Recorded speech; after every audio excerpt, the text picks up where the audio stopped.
नमस्कार दोस्तों, आप सभी का स्वागत है हमारे YouTube चैनल VCS अकेडमी पर। और आज की इस वीडियो में हम नीट IIT से संबंधित टॉपिक लेकर आए हैं। इस वीडियो में हम विद्युत सेल के बारे में संपूर्ण जानकारी लेने वाले हैं। इस वीडियो में आप देखेंगे कि विद्युत सेल होता क्या है, कितने प्रकार के होते हैं और सेल से संबंधित कुछ छोटे छोटे बिंदु भी यहाँ पर हम देखने वाले हैं, जैसे सेल का विद्युत वाहक बल, सेल का टर्मिनल विभवांतर, सेल का आंतरिक प्रतिरोध। साथ में यहां पर हम देखेंगे सेलों का संयोजन, श्रेणी क्रम संयोजन तथा समांतर क्रम संयोजन।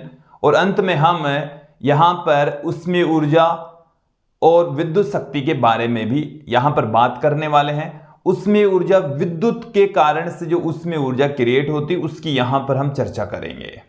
तो इस वीडियो में आप छोटे छोटे बहुत सारे टॉपिक यहां पर देखेंगे, उन पर आधारित न्यूमेरिकल क्वेश्चंस यहां पर देखने वाले हैं, समझने वाले हैं। विद्यार्थियों, यदि आप हमारे YouTube चैनल पर नए हैं तो चैनल को सब्सक्राइब कर लीजिए, साथ में बेल आइकन भी दबा दीजिए ताकि आपको आगे की वीडियोस की नोटिफिकेशन मिलती रहे। अब मैं इस वीडियो को स्टार्ट करता हूं। सबसे पहले हम बात करेंगे विद्युत सेल, इलेक्ट्रिक सेल के बारे में। देखिए, विद्युत सेल होता क्या है। ये एक ऐसा उपकरण होता है जिसकी सहायता से रासायनिक ऊर्जा विद्युत ऊर्जा में रूपांतरित होती है। तो ये एक ऐसा उपकरण है जिससे ऊर्जा एक रूप से दूसरे रूप में कन्वर्ट होती है। और जो विद्युत रासायनिक सेल होते हैं उसमें रासायनिक ऊर्जा विद्युत ऊर्जा में कन्वर्ट होती है। क्लियर? तो ऐसा उपकरण जो रासायनिक ऊर्जा को विद्युत ऊर्जा में रूपांतरित कर दें, विद्युत सेल कहलाता है। या हम ये भी कह सकते हैं कि दो बिंदुओं के मध्य नियत विभवांतर उत्पन्न करने वाला उपकरण। ये और बेटर डेफिनेशन है कि दो बिंदु है आपके पास में और दोनों के बीच में नियत विभवांतर क्रिएट करने वाला जो उपकरण है उसी को ही हम विद्युत सेल कहते हैं। क्लियर? तो देखिए, डेफिनेशन आपके सामने है। दो बिंदुओं के मध्य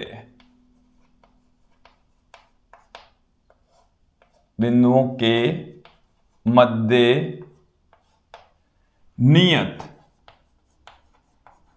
विभवांतर उत्पन्न करने वाला उपकरण।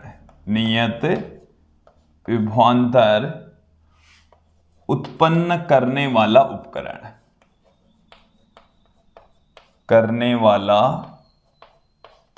उपकरण होता है। देखिए, यहां पर विभवांतर तो नियत रहता है लेकिन धारा इस नियत नहीं रहेगी।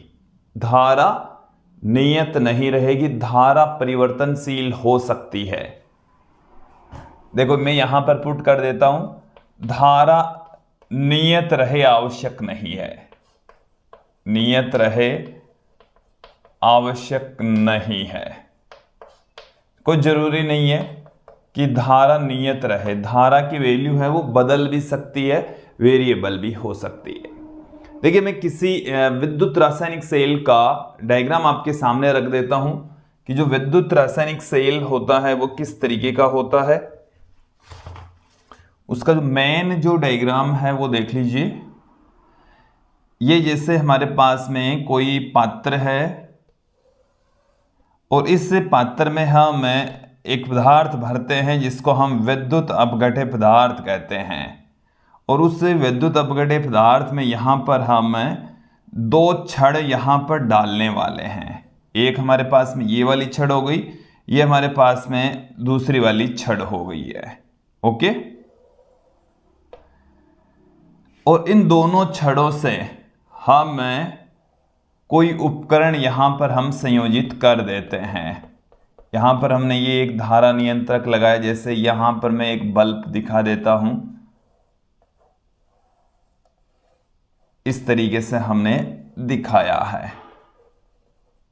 ये बल्ब है, ये इसका पॉजिटिव टर्मिनल है, ये नेगेटिव टर्मिनल है।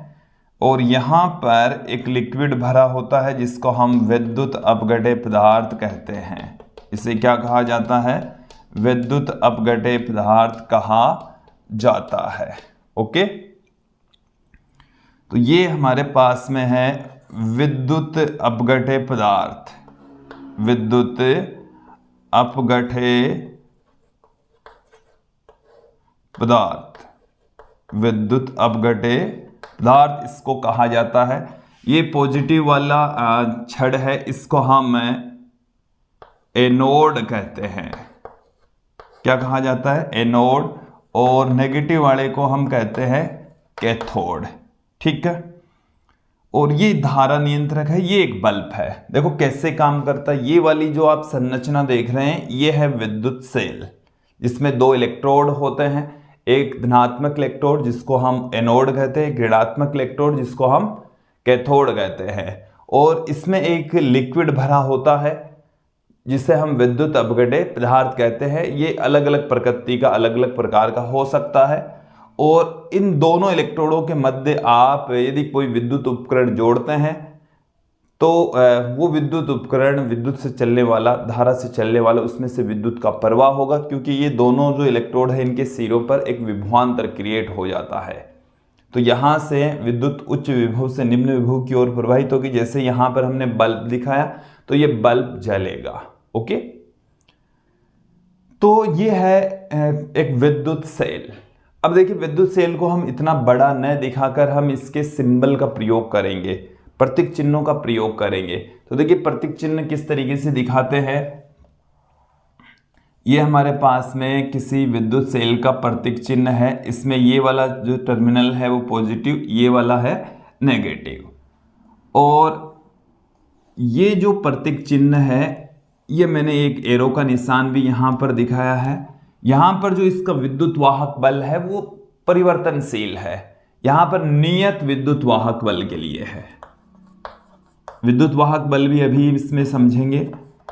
विद्युत वाहक बल को इलेक्ट्रोमोटिव फोर्स कहते हैं, शॉर्ट में ईएमएफ कहा जाता है। तो यहां पर तो नियत रहेगा, मतलब इसके द्वारा दिया जाने वाला जो वोल्टेज है वो नियत रहेगा। और यहां पर जो विद्युत वाहक बल है इसका खुद का जो ईएमएफ है वो नियत नहीं होगा,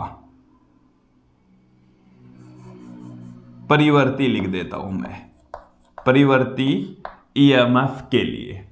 तो ये एक बैटरी का सिंबल है, ये पॉजिटिव टर्मिनल, ये नेगेटिव टर्मिनल। इसका मतलब ये भी है कि पॉजिटिव टर्मिनल का जो विभव होता है वो उच्च होता है, नेगेटिव टर्मिनल का जो विभव होता है वो निम्न होता है। और बाह्य परिपथ में जो विद्युत का प्रवाह होता है वो पॉजिटिव टर्मिनल से नेगेटिव टर्मिनल की ओर होता है। तो धारा का प्रवाह है वो बाह्य परिपथ में पॉजिटिव टर्मिनल से नेगेटिव टर्मिनल की ओर होता है, ये आप जानते होंगे। तो देखिए विद्युत सेल क्या है, यहां ये आपको समझ में आ जाना चाहिए। विद्युत सेल है कि एक ऐसा उपकरण जो किन्हीं दो बिंदुओं के मध्य नियत विभवांतर उत्पन्न करे। ठीक है। अब मैंने इनके प्रतीक चिन्ह भी बताए हैं कि जो विद्युत सेल है वो कितने प्रकार के होते हैं। विद्युत सेल के प्रकार,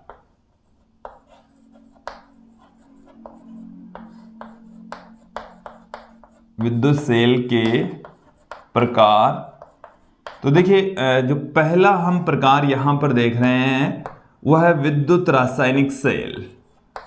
विद्युत रासायनिक सेल। और इस चैप्टर में हम इन्हीं सेलों के बारे में यहां पर पढ़ने वाले हैं, विद्युत रासायनिक सेलों के बारे में ही। इन सेलों के अंदर जो रासायनिक ऊर्जा है, रासायनिक ऊर्जा है वो विद्युत ऊर्जा में रूपांतरित होती है। रासायनिक ऊर्जा किस में कन्वर्ट हो रही है? विद्युत ऊर्जा में। देखो सेल का काम ही है विद्युत ऊर्जा क्रिएट करना। तो यहां पर जो एनर्जी है मौजूद है विद्युत अपघटे पदार्थ में वो है रासायनिक ऊर्जा। रासायनिक ऊर्जा है। और वो जो रासायनिक ऊर्जा है, जैसे ही हम बाह्य भाग में, बाह्य परिपथ में किसी उपकरण को जोड़ देते हैं तो वो रासायनिक ऊर्जा विद्युत ऊर्जा में कन्वर्ट हो जाती है। ओके। और जो ये विद्युत रासायनिक सेल होते हैं ये खुद दो प्रकार के होते हैं। खुद कितने प्रकार के होते हैं? दो प्रकार के। इन्हें आप समझ लीजिए। पहला जो प्रकार है वो है प्राथमिक सेल। प्राथमिक सेल, प्राइमरी सेल। प्राथमिक सेल किसे कहेंगे? देखिए प्राथमिक सेल किसे कहा जाता है कि ऐसा विद्युत सेल जिसमें जो रासायनिक अभिक्रिया होती है वो अनुत्क्रमणीय होती है। क्या होती है? अनुत्क्रमणीय। मतलब अभिकारकों से एक बार जो उत्पाद बन गया है वो बन गया, बस एक बार ही होता है। अनुत्क्रमणीय अभिक्रिया होती है। कौन सी अभिक्रिया होती है? अनुत्क्रमणीय अभिक्रिया होगी। इन्हें दोबारा चार्ज नहीं किया जा सकता। अभिक्रिया इनके अंदर कौन सी होती है? अनुत्क्रमणीय, ठीक है। और इन्हें दोबारा चार्ज नहीं कर सकते, दोबारा आवेशित नहीं किया जा सकता, ठीक है। और इन सेलों के, प्राथमिक सेलों के एग्जाम्पल यहां पर आप देख लीजिए। शुष्क सेल जो आप घड़ी में, टेप रिकॉर्डर में, कैमरे में यूज में लेते हैं, ये शुष्क सेल है। ओके, तो शुष्क सेल। इसके अलावा लेक्लांसी सेल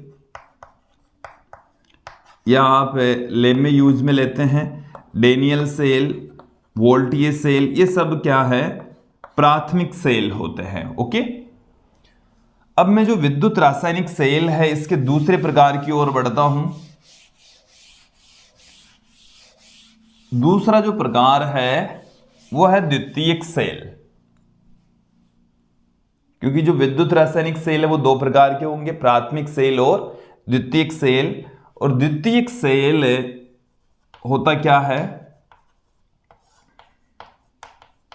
जैसे आपके मोबाइल के अंदर आने वाली बैटरी है, सीसा संचायक सेल है, जो बाइक में, गाड़ियों में जो बैटरी लगी होती है वो एक द्वितीयक सेल ही होता है। विद्युत रासायनिक सेल होता है, उसमें भी कौन सा है? द्वितीयक सेल होता है। ओके, तो इसमें जो अभिक्रिया होती है वो उत्क्रमणीय अभिक्रिया होती है। कौन सी अभिक्रिया होगी?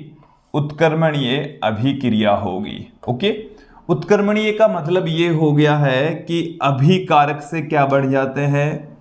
अभिकारकों से उत्पाद का निर्माण हो जाता है। अभिकारक से क्या बन जाते हैं? उत्पाद। और उत्पाद से फिर क्या बन जाएंगे?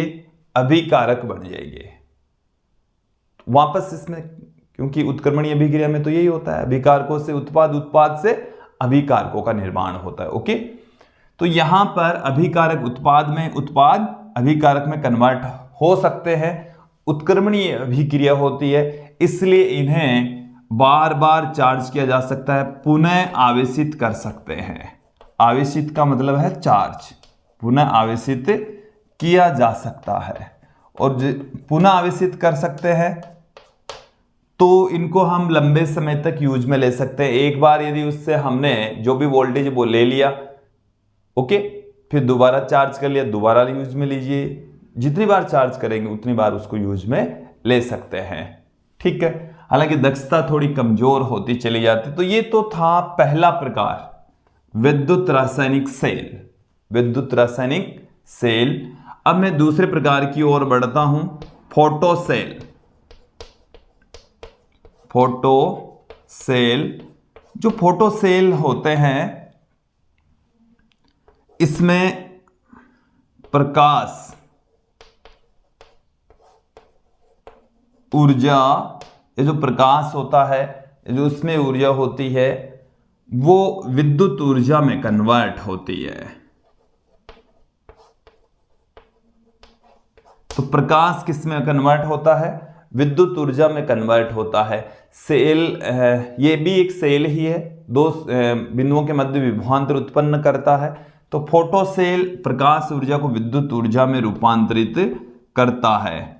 ताप युग्म सेल। ताप युग्म सेल। देखिए, ताप युग्म सेल के अंदर दो भिन्न धातुओं की तार होते हैं और तापांतर की वजह से एक विद्युत का उत्पादन होता है। इसमें एक्चुअल में जो उसमें ऊर्जा होती है, उसमें ऊर्जा, ये विद्युत ऊर्जा में कन्वर्ट होती है। उसमें ऊर्जा किस में कन्वर्ट हो रही है? विद्युत ऊर्जा में रूपांतरित होती है। चौथा मैं पार्ट आपके सामने रख रहा हूं, जनित्र। विद्युत जनित्र। वैसे ये भी एक प्रकार का सेल है, दो बिंदुओं के मध्य विभवांतर उत्पन्न करने वाला उपकरण ही होता है। छोटी क्लास में आपने जनित्र के बारे में पढ़ा भी होगा। देखिए, जनित्र क्या होता है? इसमें यांत्रिक ऊर्जा विद्युत ऊर्जा में रूपांतरित होती है। इसमें जो यांत्रिक ऊर्जा होती है वो किस में कन्वर्ट होगी, विद्युत ऊर्जा में रूपांतरित होने वाली है। तो ये मैंने कुछ सेलों के प्रकार आपके सामने रखे और मुझे उम्मीद है आप लोग इन्हें बेटर तरीके से समझ पाए होंगे। थोड़ा सा आगे बढ़ते हैं। अब हम यहाँ पर देखेंगे, चलिए एक बार इन सबको मैं यहाँ से हटा देता हूँ, फिर हम आगे एक एक करके विद्युत वाहक बल, टर्मिनल विभवांतर, सेल का आंतरिक प्रतिरोध, ये सब कुछ देखेंगे। देखिए पहले देख लेते हैं विद्युत वाहक बल, सेल का विद्युत वाहक बल, इलेक्ट्रोमोटिव फोर्स। देखिए नाम से तो ऐसे लग रहा है जैसे ये कोई बल हो, लेकिन मैं आपको बता दूं कि ये बल नहीं है, ये एक तरीके का विभवांतर है। इस चीज को क्लियर कर लीजिए। इसे हम शॉर्ट में ईएमएफ कहते हैं। शॉर्ट में क्या कहा जाएगा इसको, ईएमएफ, ये इसको शॉर्ट में लिखा जाएगा। होता क्या है कि जैसे हमारे पास में कोई परिपथ है और उस परिपथ के अंदर ये एक रेजिस्टेंस लगा हुआ है, मतलब हो सकता है ये कोई उपकरण हो, ठीक है। और ये यहां पर हमारे पास में इस रेजिस्टेंस से कोई सेल जुड़ा हुआ है। क्या जुड़ा है, सेल।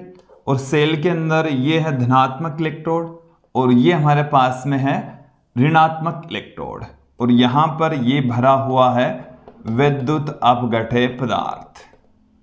ओके, ये विद्युत अपघट्य पदार्थ भरा पड़ा है। यहां पर ये पॉजिटिव है, ये नेगेटिव है। ओके, और ये है कैपिटल आर और इसमें से बहने वाली धारा है कैपिटल आई। यहां तक आपको समझ में आ जाना चाहिए। अब देखिए सेल का जो विद्युत वाहक बल होता है वो क्या है कि एकांक धनावेश को पूरे परिपथ में, यहां से यदि हम स्टार्ट करें तो यहां से होता हुआ पूरा एक चक्कर लगाने में जो कार्य करना पड़ता है उस कार्य को ही हम सेल का विद्युत वाहक बल कहते हैं।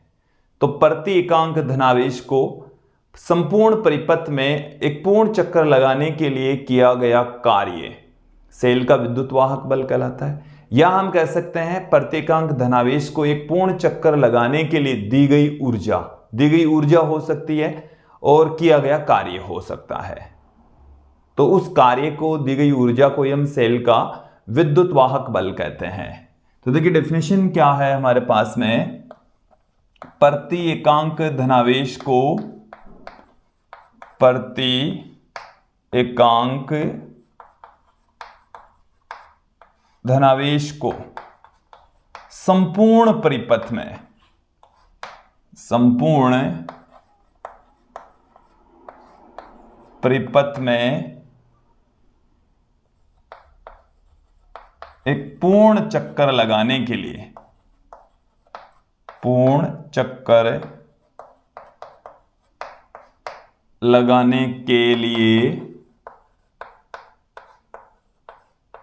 दी गई ऊर्जा या किया गया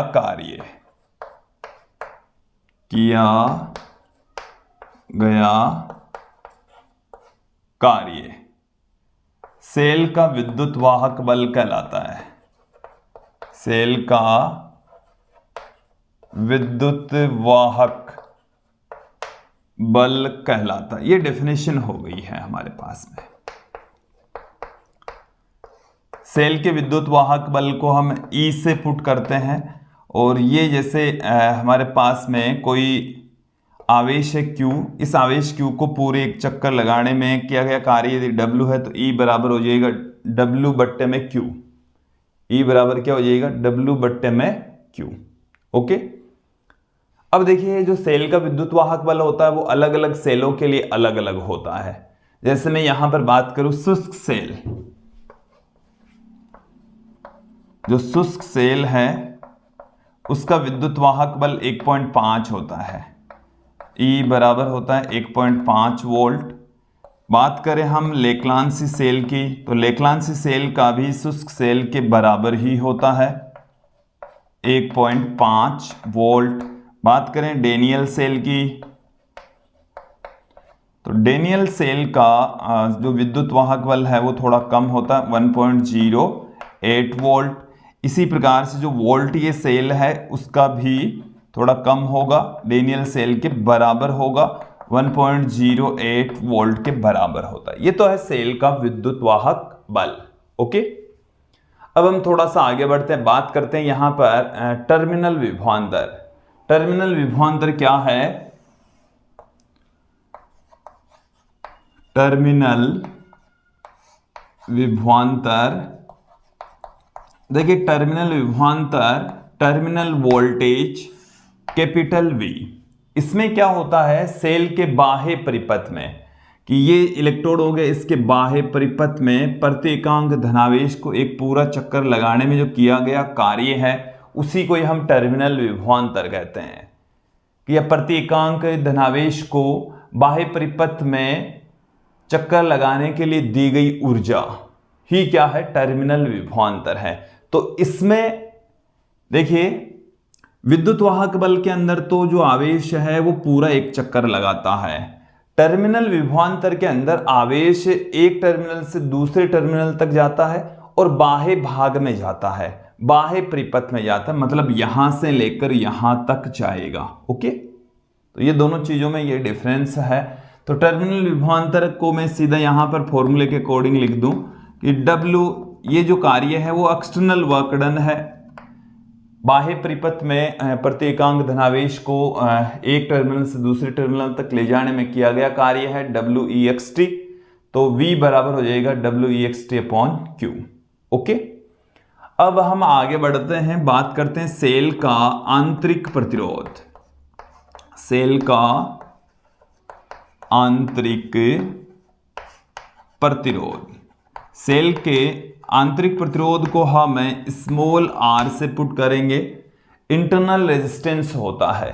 तो देखिए प्रतिरोध आप जानते ही हैं, धारा के मार्ग में उत्पन्न बाधा, रुकावट, व्यवधान ही प्रतिरोध कहलाता है। तो यहां पर सेल के अंदरूनी भाग में जहां पर विद्युत अपघट्य पदार्थ भरा हुआ है, एक्चुअल में जो विद्युत अपघट्य पदार्थ भरा होता है इसमें जैसे ही हम बाह्य परिपथ को कनेक्ट करते हैं तो ये जो विद्युत अपघट्य पदार्थ है वो आयनों में टूट जाता है, धनायन और ऋणायन में विभक्त हो जाता है।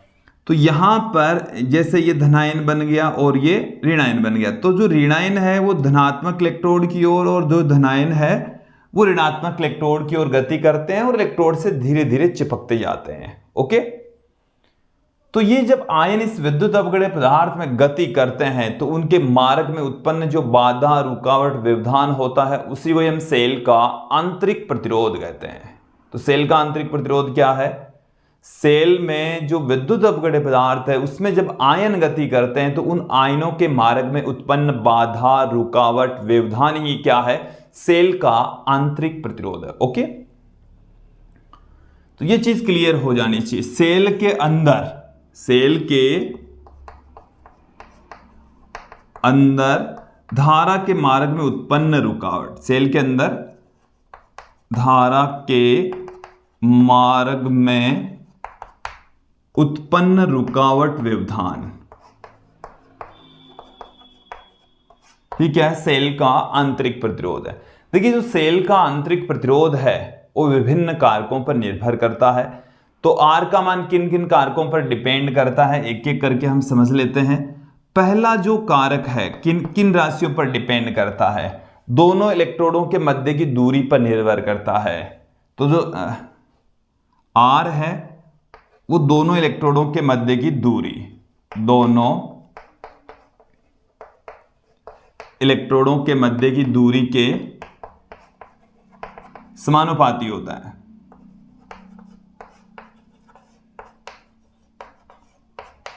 कि सेल का जो आंतरिक प्रतिरोध होता है वो दोनों इलेक्ट्रोडों के बीच की डिस्टेंस ज्यादा होगी तो जो आयन है वो विद्युत अपघट्य पदार्थ में लंबी दूरी तय करेंगे, ज्यादा रुकावट आएगी, आंतरिक प्रतिरोध ज्यादा होगा। ओके, दूसरा कारक कौन सा है? कि जो आंतरिक प्रतिरोध है वो विद्युत अपघट्य पदार्थ में डूबे हुए इलेक्ट्रोडों के क्षेत्रफल के व्युत्क्रमानुपाती होता है। इसको भी आप समझें कि जो इलेक्ट्रोड हैं वो विद्युत अपघट्य पदार्थ में यहां तक डूबे हुए हैं, ये वाले यहां तक डूबे हुए हैं, तो जितना क्षेत्रफल डूबा होगा ज्यादा होगा तो आंतरिक प्रतिरोध कम होगा। ओके, तो सेल का जो आंतरिक प्रतिरोध होता है वो विद्युत अपघट्य पदार्थ में डूबे हुए इलेक्ट्रोडों के क्षेत्रफल के व्युत्क्रमानुपाती होता है। ये क्या है? ये क्या है? विद्युत अपघट्य पदार्थ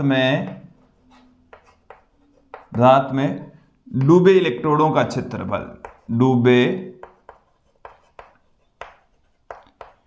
इलेक्ट्रोडों का क्षेत्रफल है ये। ओके, ये क्या है कि जो विद्युत अपघट्य पदार्थ होता है सेल में, उसमें हमने ये जो इलेक्ट्रोड डुबो रखे हैं उनका क्षेत्रफल है। क्षेत्रफल जितना ज्यादा होगा इंटरनल रेजिस्टेंस उतना ही कम होने वाला है। इसके अलावा भी जो रेजिस्टेंस है, इंटरनल रेजिस्टेंस है, वो इस विद्युत अपघट्य पदार्थ की प्रकृति पर, सांद्रता पर और टेम्परेचर पर भी डिपेंड करता है। चलिए मैं आपके सामने रख देता हूं कि जो इंटरनल रेजिस्टेंस है वो ताप के व्युत्क्रमानुपाती होता है। यहां T क्या है? ताप। T क्या चीज है? ताप है। ताप जितना ज्यादा होगा इंटरनल रेजिस्टेंस भी उतना कम होगा। इसके अलावा सांद्रता पर भी डिपेंड करता है। जो विद्युत अपघट्य पदार्थ है उसकी सांद्रता पर भी निर्भर करता है। विद्युत अपघट्य पदार्थ की प्रकृति पर भी निर्भर करता है। देखिए, प्रकृति के आधार पर तो जो रेजिस्टेंस है वो कम ज्यादा हो सकता है कि आपने कौन सा विद्युत अपघट्य पदार्थ यहां पर यूज में लिया है। तो जो इंटरनल रेजिस्टेंस है वो किन किन कारकों पर डिपेंड करता है? दोनों इलेक्ट्रोडों के मध्य की दूरी पर, अनुप्रस्थ काट क्षेत्रफल, जो विद्युत अपघट्य पदार्थ में डूबे हुए इलेक्ट्रोड है उनके क्षेत्रफल पर, टेम्परेचर पर और सांद्रता पर, पदार्थ की प्रकृति पर। कैसे कैसे डिपेंड कर? ताप के व्युत्क्रमानुपाती होगा जबकि सांद्रता के समानुपाती होगा। ओके, ये चीजें क्लियर हो जानी चाहिए और मुझे उम्मीद है यहां तक आपको अच्छे से स्पष्ट हो गया होगा। अब मैं यहां पर जो इलेक्ट्रोमोटिव फोर्स है, टर्मिनल विभवांतर है और इंटरनल रेजिस्टेंस है, इनके मध्य आपस में क्या रिलेशन होता है उस रिलेशन की यहां पर चर्चा करता हूं। एक बार इन राशियों को यहां से हटा देते हैं। देखिए किन के बीच में हम रिलेशन देख रहे हैं? सेल के विद्युत वाहक बल, टर्मिनल विभवांतर और सेल का आंतरिक प्रतिरोध, इनके मध्य आपस में क्या रिलेशन होता है? वैसे आराम से आपको समझ में आ जाएगा, कहीं कोई दिक्कत नहीं है। यदि आप रेगुलरली वीडियोस देखते हैं, कंटिन्यूसली वीडियोस देखते हैं और इन पर आधारित जो क्वेश्चंस हैं वो ज़्यादा से ज़्यादा सोल्व करते हैं। देखिए, यदि आपकी थ्योरी अच्छे से क्लियर है तो ही आप न्यूमेरिकल क्वेश्चंस सोल्व कर पाएंगे। और आप जानते हैं कि कंपटीशन एग्जाम में फिजिक्स में 90% न्यूमेरिकल पोर्शन ही होता है। तो प्रैक्टिस से आपकी स्पीड भी इंक्रीज होगी और जो फॉर्मूले वगैरह है वो तभी याद रह पाएंगे। ओके, चलिए अब हम आगे बढ़ते हैं। यहां पर बात करेंगे ई, वी और आर में संबंध।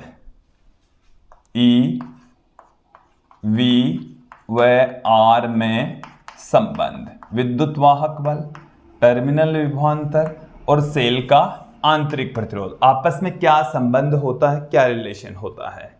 चलिए देख लेते हैं। ये हमारे पास में बाह्य परिपथ है, इसमें कैपिटल R रेजिस्टेंस लगा हुआ है और इससे हमने एक सेल से इसको जोड़ रखा है। ये सेल का धनात्मक इलेक्ट्रोड, ये सेल का ऋणात्मक इलेक्ट्रोड और ये पात्र है जिसमें विद्युत अपघट्य पदार्थ भरा हुआ है। ओके, अब देखिए कि यहां से किसी आवेश को एक पूरा चक्कर लगाने में जो किया गया कार्य है वो तो होता है सेल का विद्युत वाहक बल E। ओके, अब ये जो E है इसको हम दो टुकड़ों में तोड़ देते हैं। एक किसी आवेश को यहां से बाह्य परिपथ में दूसरे इलेक्ट्रोड तक, एक इलेक्ट्रोड से दूसरे इलेक्ट्रोड तक ले जाने में जो किया गया कार्य है वो होता है V। ठीक है, जिसे हम टर्मिनल विभवांतर कहते हैं। एक और विभवांतर की मैं बात करता हूं कि यहां से किसी आवेश को यहां तक ले जाने में किया गया जो कार्य है उसको मैं लिख देता हूं v डैश से। ये आंतरिक विभवांतर है। v डैश क्या है? v डैश है आंतरिक विभवांतर, सेल के अंदर का विभवांतर। ओके, और देखिए विभवांतर तो आप जानते हैं कि v बराबर तो होता है I, तो अंदर देखो जितनी धारा बाहर बह रही है उतनी अंदर बहेगी, लेकिन अंदर का जो रेजिस्टेंस है वो स्मॉल r है। अंदर का जो रेजिस्टेंस है वो क्या है? Small r। तो यहां से हमारे पास में क्या आ गया? E बराबर v प्लस में I r। तो ये रिलेशन होता है E, V और R के मध्य। देखो यदि मैं बात करूं टर्मिनल विभवांतर की टर्म्स में, टर्मिनल विभवांतर के पदों में, तो V बराबर इसको हम लिख सकते हैं E माइनस में I R। ये रिलेशन होता है। ये रिलेशन भी आपको अच्छे से ध्यान में रखना है। ये रिलेशन कब है वो भी समझ लीजिए। सेल के निरावेशन के समय, जब हम सेल को काम में ले रहे हैं, किसी उपकरण को इससे लगा रखा है, वो उपकरण चल रहा है, उस कंडीशन में, तो जब उपकरण चल रहा है तो सेल निरावेशित होता है, डिस्चार्ज होता है। ये तो कब है? निरावेशन के समय।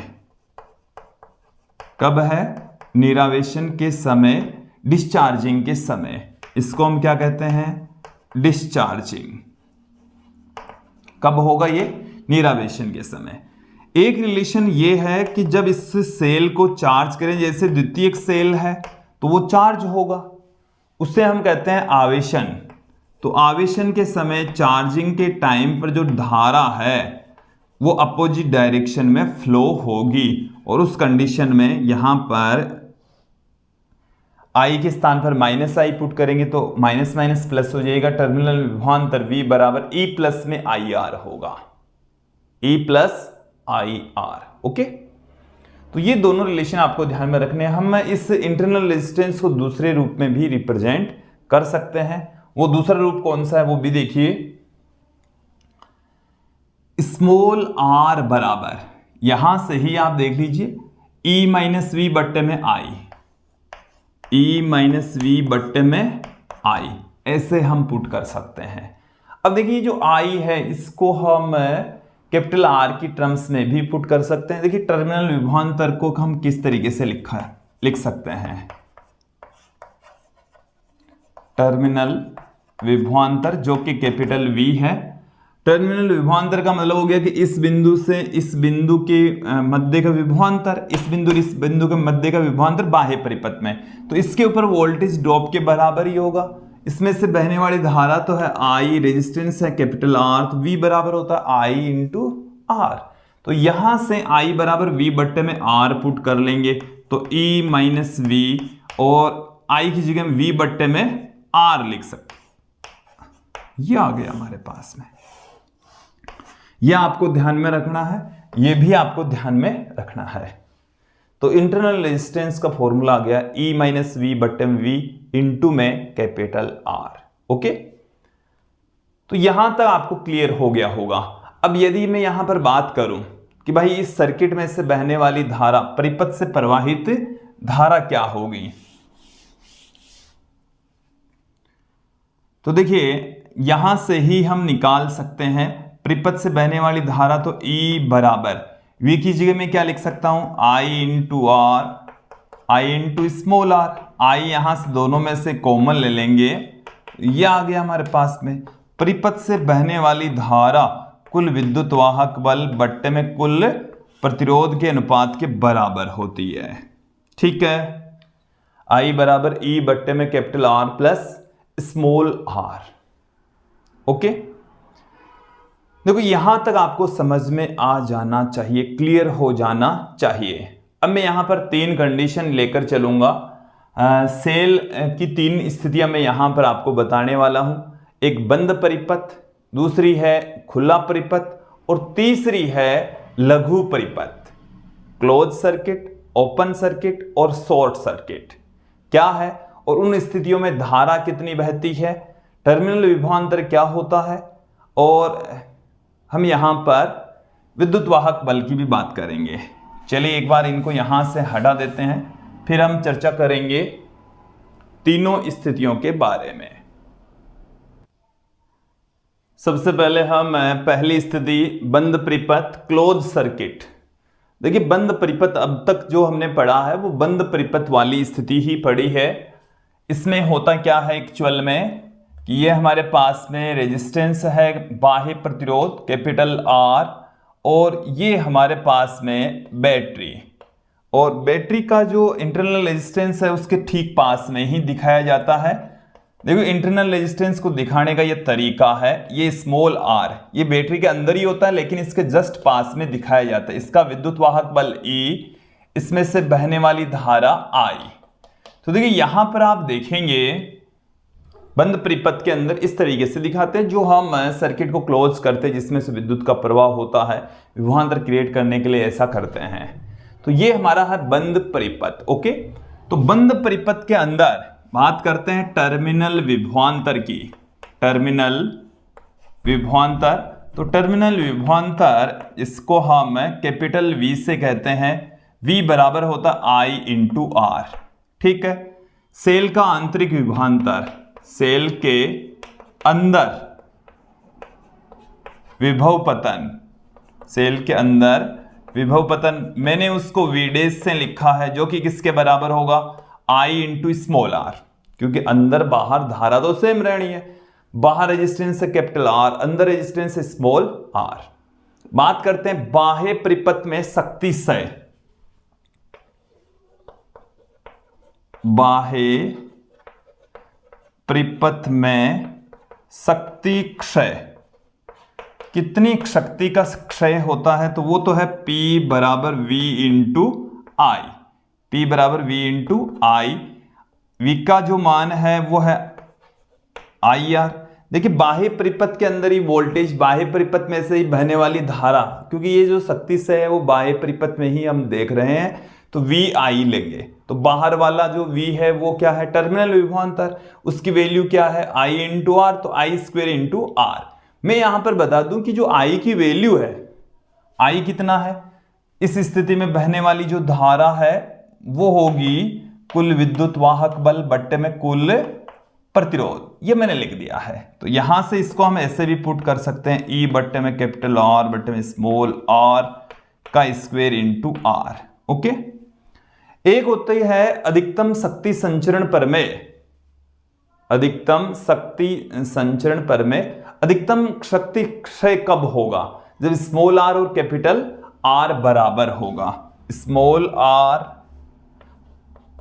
यदि स्मॉल r और कैपिटल R क्या हो बराबर हो, तो P मैक्सिमम होगा, और P मैक्सिमम होगा तो यहां से देखिए क्या आ जाएगा E स्क्वायर, और स्मॉल r की जगह हम क्या पुट कर दें कैपिटल R, चाहे कैपिटल R की जगह स्मॉल r लिख दो, तो 2r हो गया। 2r का स्क्वायर करेंगे तो 4r, और उसमें 4r का स्क्वायर, तो यहां से एक r तो कट जाएगा, ये आएगी अधिकतम शक्ति संचरण प्रमेय के अकॉर्डिंग शक्ति क्षय। P मैक्सिमम बराबर E स्क्वायर बट्टे में 4r। ये कब आता है अधिकतम शक्ति क्षय की स्थिति में, इसका r के रेस्पेक्ट, कैपिटल R के रेस्पेक्ट जो डिफरेंशिएशन है वो 0 करना है। ओके, और उस स्थिति के अंदर हमारे पास में इसकी जो वैल्यू है, मतलब स्मॉल r बराबर होगा कैपिटल R के।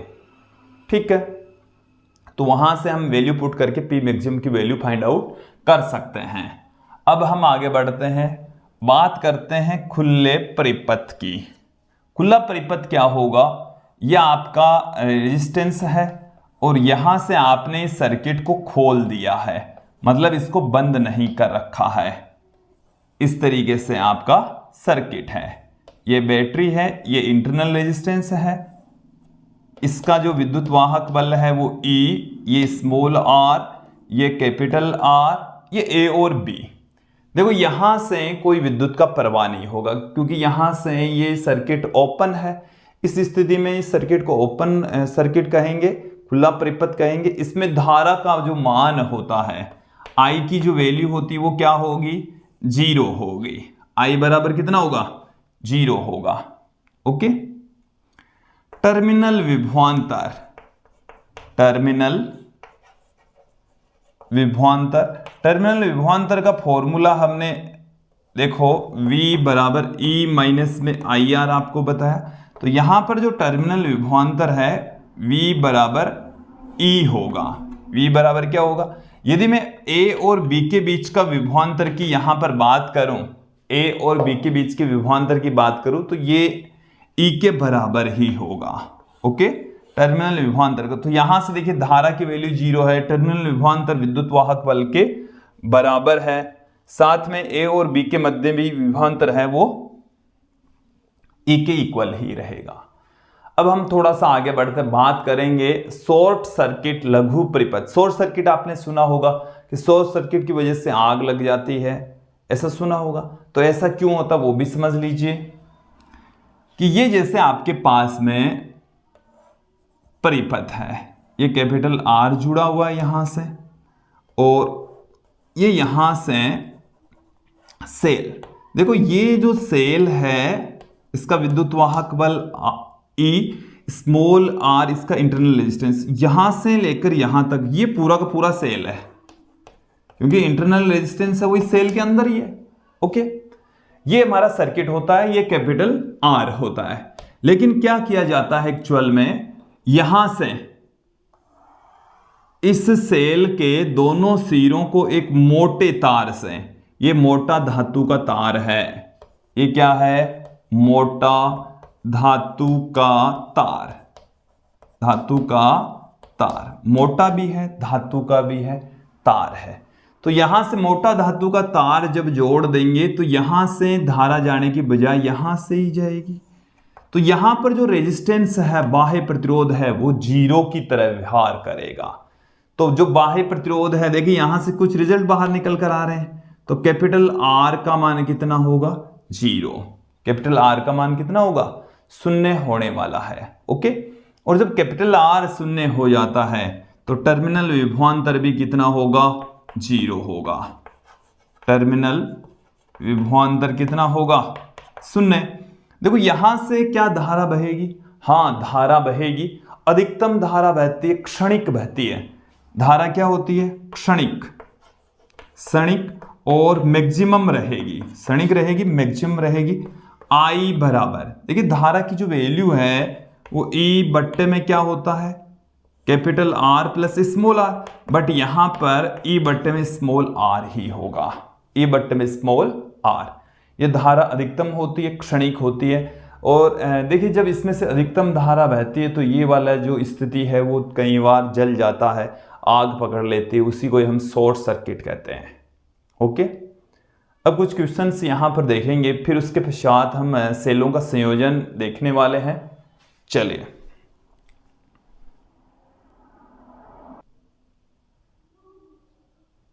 एक एक करके इन क्वेश्चंस को देख लेते हैं।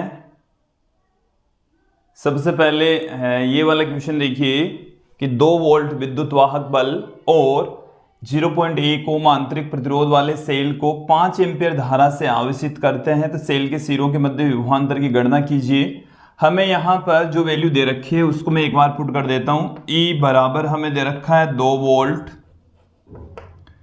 इंटरनल रेजिस्टेंस हमें 0.1 ओम दे रखा है, वाले सेल को 5 एम्पीयर, I का जो मान है वो 5 एम्पीयर है, आवेशित करते हैं, आवेशित करते हैं, इसको आप ध्यान रखना। आप सेल के सिरों के मध्य विभवांतर की गणना कीजिए। हमें यहां पर सेल के सिरों के मध्य विभवांतर, इसका मतलब हमें टर्मिनल विभवांतर ज्ञात करना है।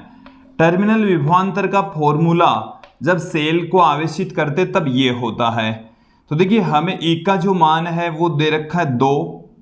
ओके, E का मान हमें कितना दे रखा है 2, I का मान 5, R का मान 0.1, तो यहां से 2 प्लस 0.5 तो 2.5 वोल्ट होगा। टर्मिनल विभवांतर क्या होगा, 2.5 वोल्ट। ओके, ये वाला जो फॉर्मूला मैंने क्यों अप्लाई किया, प्लस का साइन यहां पर क्यों लिया है, क्योंकि सेल को आवेशित कर रहे हैं, और आवेशन के समय मैंने आपको क्लियर किया था कि टर्मिनल विभवांतर में E प्लस IR होता है।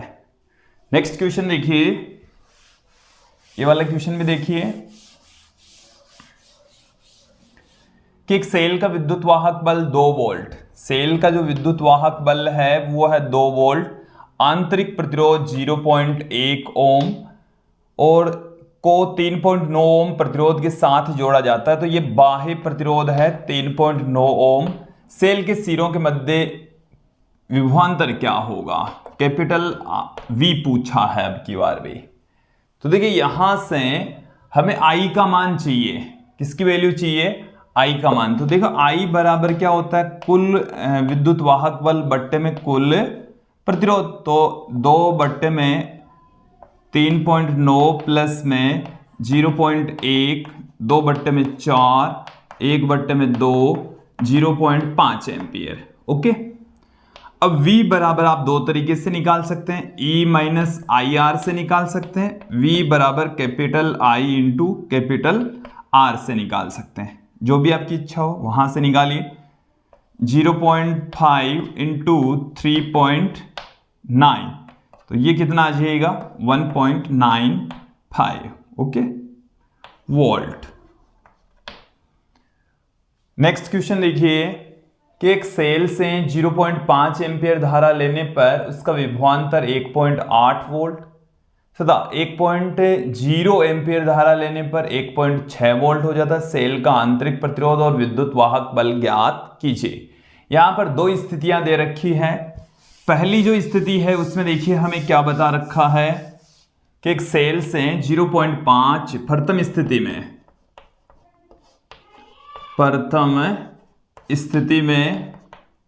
प्रथम स्थिति के अंदर जो टर्मिनल विभवांतर है या सेल का जो विद्युत वाहक बल, उस टर्म्स में हम लिखेंगे सेल का विद्युत वाहक बल चेंज नहीं होता, आंतरिक प्रतिरोध चेंज नहीं होता, तो उसका विभवांतर 1.5। तो V बराबर होता है E माइनस में आई आर। प्रथम स्थिति में V1 I1 कर देता हूं, तो यहां से V1 की जो वैल्यू है वो है 1.8 बराबर E का मान E रहेगा, I1 का मान 0.5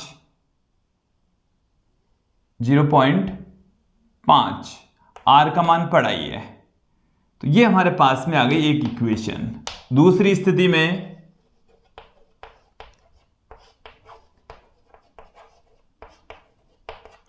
V2 बराबर E minus I2 into R। V2 का मान कितना है, सेल का विद्युत वाहक बल 1.6 हो जाता है बराबर E, I की वैल्यू हो गई अब की बार 1 इंटू R।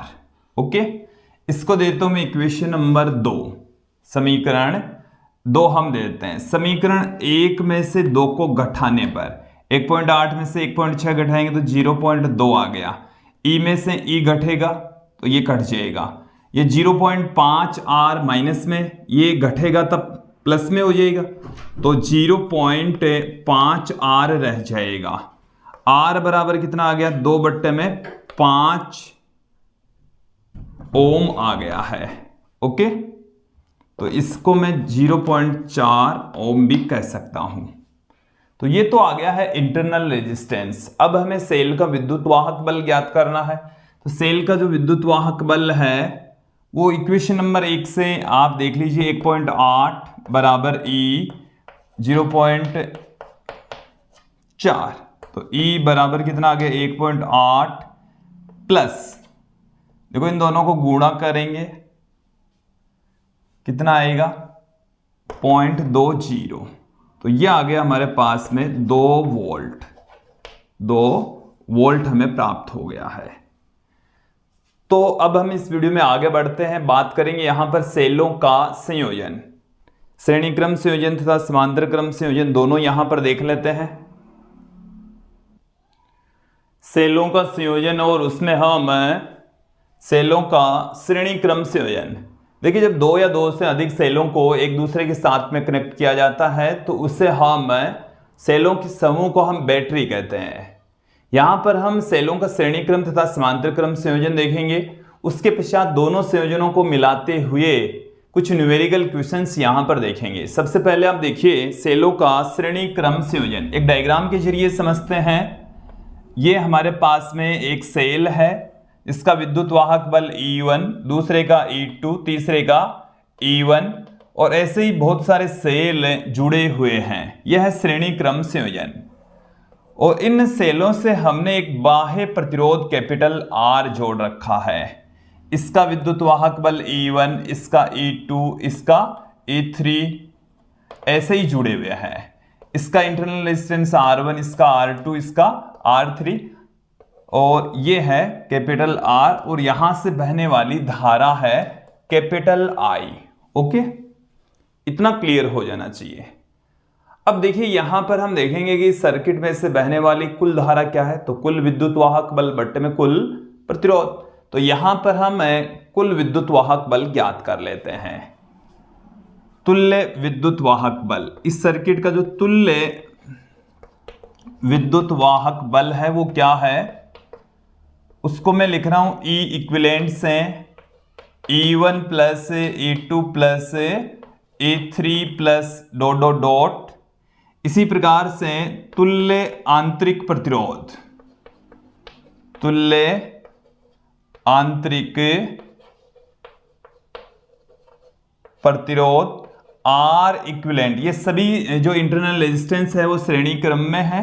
तो R1 प्लस में R2 प्लस में R3 डॉट डॉट डॉट ऐसे ही आएगा। अब परिपथ से प्रवाहित धारा, परिपथ से प्रवाहित धारा, तो I बराबर E इक्विवेलेंट बट्टे में कुल resistance capital R plus R equivalent small r। तो यहां से ये आ जाएगा E1 plus E2 plus E3 plus dot dot dot upon capital R plus R1 plus R2 plus R3 dot dot dot. Okay, ये हमारे पास में फाइनल फॉर्मूला आ गया। यदि इसमें हम कंडीशन लगा दें कि जो भी सेल है सबका जो विद्युत वाहक बल है वो सेम है, इंटरनल रेजिस्टेंस भी सेम है, देन यहां पर क्या हो जाएगा फॉर्मूला। यदि हम क्या मान लें E1 plus E2 E1 E2 E3 ये सब बराबर हम मान लें और E के बराबर मान लें। किसके इक्वल मान लिया हमने, E के तुल्य मान लिया, तथा जो इंटरनल रेजिस्टेंस हैं वो भी बराबर मान लें। इंटरनल रेजिस्टेंस को भी हमने किसके इक्वल मान लिया, R के इक्वल मान लिया।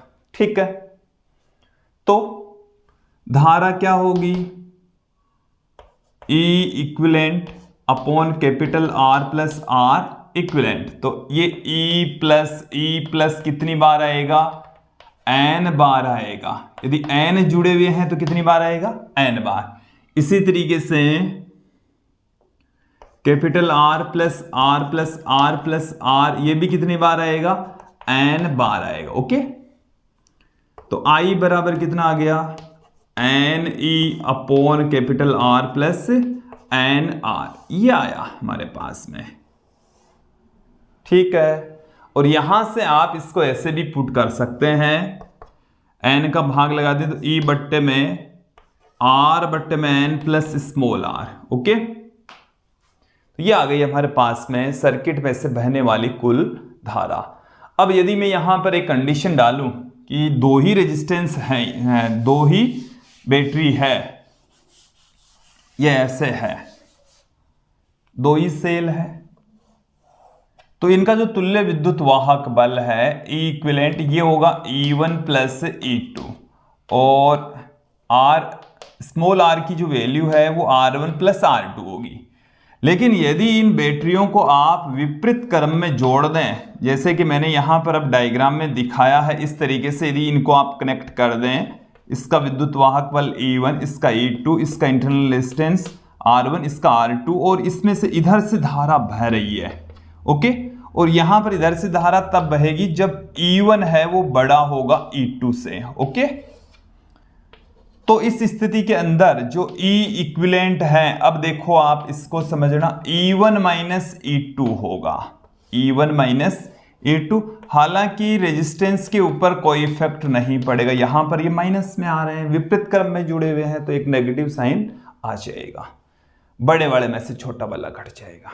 ठीक है, लेकिन यहां पर आर इक्विवेलेंट ये भाई घटेगा नहीं, जाते चाहे रेजिस्टेंस तो रेजिस्टेंस होता है, चाहे धारा इधर प्रवाहित हो चाहे इधर प्रवाहित हो, किधर भी प्रवाहित हो, उससे कोई लेना देना नहीं है। ओके, अब ये तो था श्रेणी क्रम संयोजन। अब मैं आगे बढ़ूंगा, बात करूंगा यहां पर समांतर क्रम संयोजन की। देखिए समांतर क्रम संयोजन थोड़ा सा जटिल होता है। पहले हम आसान से कंडीशन लेकर चलेंगे, फिर उसमें एक थोड़ी सी जटिल स्थिति देखेंगे। चलिए,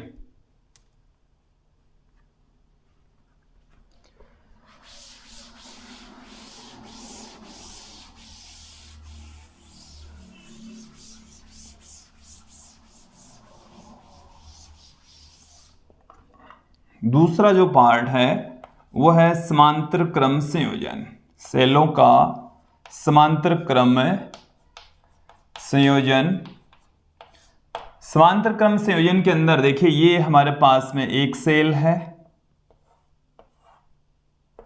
ये दूसरा सेल है, ये तीसरा सेल है, इसी तरीके से और भी सेल जुड़े हुए हैं। ठीक है, ऐसे ही चल रहे हैं और इन सभी सेलों से हमने कैपिटल आर जो रेजिस्टेंस है उसको हमने जोड़ रखा है।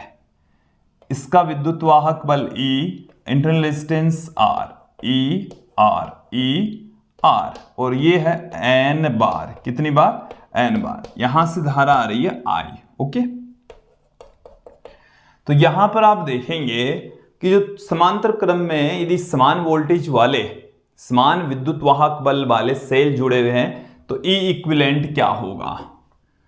इसको हम कह रहे हैं तुल्य विद्युत वाहक बल। तुल्य विद्युत वाहक बल तो E इक्विवेलेंट से कहा जाता है, जो कि E के बराबर ही होगा। किसके बराबर होगा? E के इक्वल ही होगा। एक सेल का इस बिंदु और इस बिंदु के सिरों पर जो विभवांतर होगा वो E होना सेम रहने वाला है। ओके, तो यहां से आप देखेंगे तुल्य आंतरिक प्रतिरोध, तुल्य आंतरिक प्रतिरोध, ये जो रेजिस्टेंस है, बैटरियां हैं, वो सब समांतर क्रम में है, इसलिए 1 में R प्लस 1 में R प्लस 1 में R ये N बार होगा। तो 1 में R इक्विवेलेंट बराबर N में R इक्विवेलेंट बराबर आ जाएगा R में N, R में N। अब यहां से परिपथ से प्रवाहित धारा देख लेते हैं। परिपथ से प्रवाहित धारा, परिपथ से प्रवाहित धारा I बराबर E इक्विवेलेंट बट्टे में capital R plus R equivalent, तो E बट्टे में capital R plus small r बट्टे में N, यह आ जाएगा। ओके, यहां तक आपको समझ में आ जाना चाहिए। अब हम एक कंडीशन लेते हैं और उस कंडीशन में यहां पर हम दो ही सेल लेकर चल रहे हैं। ये हमारे पास में एक सेल है, ये हमारे पास में दूसरा सेल है। इसका विद्युत वाहक बल E1, इंटरनल रेजिस्टेंस R1, इसका विद्युत वाहक बल E2, इंटरनल रेजिस्टेंस R2, और इन दोनों को हम जोड़ देंगे कैपिटल R से। कैपिटल R से हम इसको कनेक्ट कर देंगे। यहां से धारा आ रही है I, यहां से जा रही है I। लेकिन मैं आपको क्लियर कर दूं कि यहां से जो बहने वाली धाराएं वो भिन्न भिन्न है। यहां से I1 आ रही है, यहां से I2 आ रही है। तो जो I है वो I1 और I2 दोनों के योग के बराबर है। ओके, देखो यहां से अपन को क्या करना है कि तुल्य विद्युत वाहक बल और तुल्य आंतरिक प्रतिरोध और यहां से बहने वाली धारा, यह सब कुछ ज्ञात करना है। ठीक है, तो देखिए तुल्य विद्युत वाहक बल क्या हो जाएगा? E equivalent.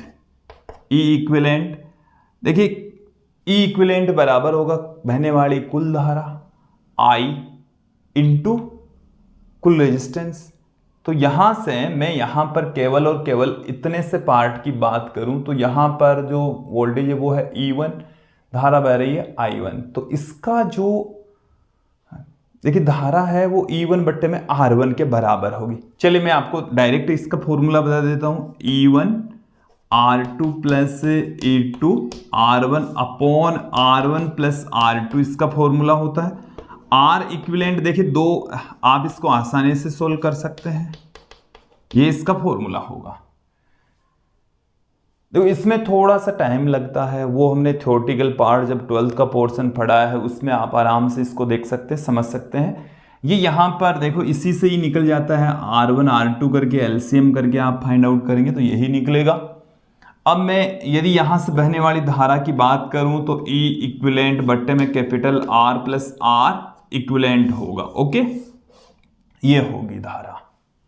तो मुझे उम्मीद है ये आपको अच्छे से समझ में आ गया होगा। अब मैं थोड़ा सा आगे बढ़ता हूं, इन पर आधारित कुछ क्वेश्चंस यहां पर हम ले लेते हैं, समझ लेते हैं।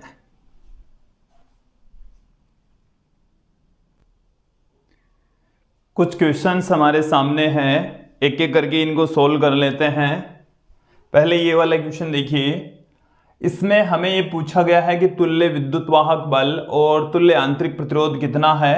ये हमें 6 वोल्ट का एक सेल दे रखा है जिसका आंतरिक प्रतिरोध 1 ओम, ये 10 वोल्ट का एक सेल दे रखा है जिसका आंतरिक प्रतिरोध 2 ओम, एक 4 वोल्ट का सेल दे रखा है जिसका आंतरिक प्रतिरोध 2 ओम। और यहां पर आप देखेंगे कि ये जो सेल है इसके विपरीत क्रम में जुड़ा हुआ है।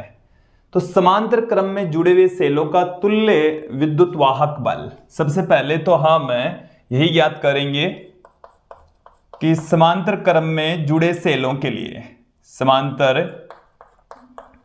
क्रम में जुड़े सेलों के लिए, देखिए अभी मैंने आपको E इक्विवेलेंट बराबर E1 R2 plus E2 R1 बट्टे में R1 प्लस R2 बताया, लेकिन यहां पर E1 और E2 एक दूसरे के विपरीत क्रम में जुड़े हुए हैं, इसलिए एक नेगेटिव साइन यहां पर आ जाएगा।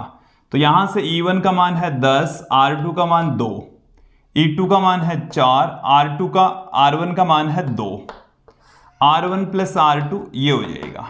तो 20 माइनस 8 बट्टे में 4, तो कितना आ गया, 3 वोल्ट आ गया। तो इसका जो तुल्य परिपथ है वो हम ऐसे बना सकते हैं, ये इसका इंटरनल रेजिस्टेंस है, तुल्य ये है E इक्विवेलेंट और ये है 6 वोल्ट, ये है 1 ओम। अब एक R और ज्ञात कर लेते हैं, इनके लिए R इक्विवेलेंट बराबर क्या आएगा, R1 R2 बट्टे में R1 प्लस R2, तो 2 गुणा 2 बट्टे में 2 प्लस 2, तो ये आ गया 1 ओम। तो यहां पर ये 1 ओम है। अब इनका हम कुल तुल्य विद्युत वाहक बल EQ डैश से पुट कर देते हैं, तो 6 प्लस E इक्विवेलेंट कितना है, E इक्विवेलेंट है 3, तो 6 प्लस 3 हो जाएगा, तो 9 वोल्ट हो जाएगा। ओके, और R इक्विवेलेंट डैश बराबर क्या हो जाएगा, 1 प्लस 1, क्योंकि ये तो श्रेणी क्रम में है, ये तो श्रेणी क्रम में है। ओके, तो मुझे उम्मीद है यहां तक आपको क्लियर हो गया होगा, समझ में आ गया होगा ये वाला क्वेश्चन। नेक्स्ट क्वेश्चन की ओर बढ़ते हैं। देखिए अगले क्वेश्चन के अंदर हमें क्या कहा गया है कि 2 वोल्ट विद्युत वाहक बल और 0.5 ओम आंतरिक प्रतिरोध वाले 6 सेलों को 220 वोल्ट के विद्युत वाहक बल और 10 ओम के बाह्य प्रतिरोध का प्रयोग करते हुए आवेशित किया जाता है, तो आवेशन धारा कितनी होगी। देखिए एक बार इसको डायग्राम को समझ लेंगे। हमारे पास में ऐसे 6 सेल है, ये एक सेल हो गया, 2 3 4 5 और ये 6, और इनको हमने जोड़ा है एक बैटरी से ऐसे। देखिए इस सेल का जो विद्युत वाहक बल है वो 2 वोल्ट 2 वोल्ट 2 वोल्ट, ये सारे के सारे जो 6 सेल है इनका विद्युत वाहक बल 2 वोल्ट है। इनका आंतरिक प्रतिरोध है 0.5 ओम, तो ये भी 0.5 ओम, ये भी 0.5 ओम, 0.5 ओम, 0.5 ओम और ये भी 0.5 ओम का इंटरनल रेजिस्टेंस रखता है। ये जो सेल है जिससे चार्ज किया जा रहा है, इसका जो वोल्टेज है वो है 220 और इसका जो इंटरनल रेजिस्टेंस है वो है 10 ओम। हमारे को ये पूछा गया आवेशन धारा कितनी होगी, तो धारा बराबर होता है कुल विद्युत वाहक बल बट्टे में कुल प्रतिरोध। तो कुल विद्युत वाहक बल, तो ये और ये विपरीत क्रम में जुड़े हैं, तो बैटरी के 6 सेलों का विद्युत वाहक बल, सेलों का विद्युत वाहक बल ये तो कितना हो जाएगा, 6 सेलों का विद्युत वाहक 6 गुणा 2 12 वोल्ट हो जाएगा। कितना हो जाएगा, 12 वोल्ट। और बैटरी का आंतरिक प्रतिरोध कितना हो जाएगा, बैटरी का आंतरिक प्रतिरोध, बैटरी का आंतरिक प्रतिरोध हमारे पास में हो जाएगा 6 गुणा 0.5 बराबर 3 ओम, 3 ओम। ओके, तो यहां से परिपथ से बहने वाली कुल धारा तो वो हो जाएगी 220। इस वोल्टेज, टोटल वोल्टेज 220, ये घट जाएंगे क्योंकि विपरीत क्रम में है, 12 घट जाएंगे। बट्टे में कुल प्रतिरोध इसका 10 प्लस इसका कितना है 3, तो ये आ गया 208 बट्टे में 13 और भाग लगाएंगे तो 1, फिर 7 78 6 बार में आ जाएगा 16 एम्पियर आ जाएगा। कितना आ जाएगा, 16 एम्पियर। नेक्स्ट क्वेश्चन देखें कि एक परिपथ में 4 सेल जिनका विद्युत वाहक बल 2 वोल्ट व आंतरिक प्रतिरोध स्मॉल r है, समांतर क्रम में 15 ओम के 2 प्रतिरोधों से जुड़े हुए हैं। आदर्श वोल्ट मीटर तुल्य सेल की टर्मिनल वोल्टता, जिसका जो पाठ्यांक है वो 1.6 वोल्ट देता है। प्रत्येक सेल का इंटरनल रेजिस्टेंस हमें फाइंड आउट करना है। देखिए एक बार इसको डायग्राम के जरिए समझ लेते हैं कि हमारे पास में 4 सेल हैं। ये एक सेल हो गया, ये दूसरा सेल हो गया, ये तीसरा सेल हो गया, ये चौथा सेल हो गया। चारों कौन से क्रम में है, समांतर क्रम में है। ओके, चारों समांतर क्रम में है। अब इन चारों को किससे जोड़ा है, 15 ओम के 2 रेजिस्टेंस से, जो कि एक दूसरे के समांतर हैं। एक 15 ओम का, दूसरा 15 ओम का। ये 15 ओम है, ये भी 15 ओम है। ठीक है, दोनों समांतर क्रम में। ये वाले जो रेजिस्टेंस हैं, मतलब वोल्टेज हैं, ये 2-2 वोल्ट की बैटरियां हैं, सेल हैं। इनके जो इंटरनल रेजिस्टेंस है वो स्मॉल r है, जो कि हमें फाइंड आउट करना है। ओके, हमें यह भी दे रखा है कि जो टर्मिनल वोल्टता है वो 1.6 वोल्ट है। तो यहां से देखिए इनका तुल्य विद्युत वाहक बल, तुल्य विद्युत वाहक बल, चारों ही समांतर क्रम में है और समान है, तो 2 वोल्ट हो गया। तुल्य आंतरिक प्रतिरोध, तुल्य आंतरिक प्रतिरोध, और तुल्य आंतरिक प्रतिरोध यहां से क्या हो जाएगा, R बट्टे में 4। ये R इक्विवेलेंट है, जो कि R बट्टे में 4 हो जाएगा। ठीक है, और बाह्य प्रतिरोध, बाह्य प्रतिरोध कितना हो जाएगा, R बराबर 15 गुणा 15 बट्टे में 15 प्लस 15, तो ये आ जाएगा 7.5 ओम। तो ये R आ गया। अब देखो यहां से बहने वाली धारा, कुल विद्युत वाहक बल 2 वोल्ट बट्टे में कुल प्रतिरोध, इससे तो नहीं निकलेगा, तो V बट्टे में R से निकल जाएगा, V बट्टे में R से, जो कि V का मान हमें 1.6, कैपिटल R का मान 7.5 दे रखा है।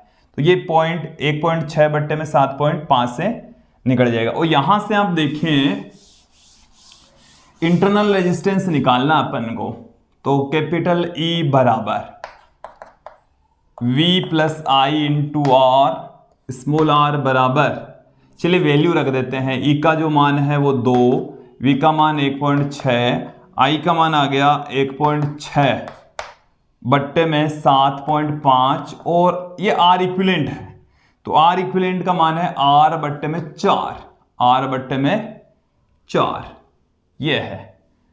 तो यहां से हम इसको कैलकुलेट कर लेते हैं, इसको इधर लाएंगे तो ये आ गया 0.4 बराबर, पॉइंट यहां से हटा देंगे, 4 का इसमें भाग लगेगा तो 4/75 गुणा आर, और यहां से ये हमारे पास में कितना आ जाएगा, आर बराबर 0.4 गुणा 75/4, पॉइंट हटाया तो एक जीरो लगा दिया, 4 से 4 कट गया, 7.5 ओम आ जाएगा, 7.5 ओम। ओके, कैलकुलेशन करेंगे तो आ जाएगा। अब मैं यहां पर थोड़ी सी बात करूंगा विद्युत शक्ति और विद्युत ऊर्जा की। किसी विद्युत परिपथ के अंदर कितनी विद्युत शक्ति और कितनी विद्युत ऊर्जा का क्षय होता है, चलिए देख लेते हैं। देखिए, विद्युतीय उष्मन और विद्युत शक्ति ये दोनों यहां पर अब हम देख लेते हैं। देखिए क्या है, ये हमारे पास में सर्किट है, बाह्य प्रतिरोध कैपिटल आर यहां पर जुड़ा हुआ है, ये हमारे पास में बैटरी है जिसका इंटरनल रेजिस्टेंस स्मॉल आर है, यहां से धारा आई फ्लो हो रही है। ओके, अब देखिए कि जब यहां से धारा प्रवाहित होती है तो ये जैसे कैपिटल आर है तो उपकरण है, चालक है, इसमें से जब विद्युत का प्रवाह होता है तो विद्युत का प्रवाह का मतलब है यहां से इलेक्ट्रॉन गति कर रहे हैं। क्या गति कर रहे हैं? इलेक्ट्रॉन। ये जो इलेक्ट्रॉन होते हैं वो अन्य परमाणुओं से टक्कर खाएंगे। किससे खाएंगे?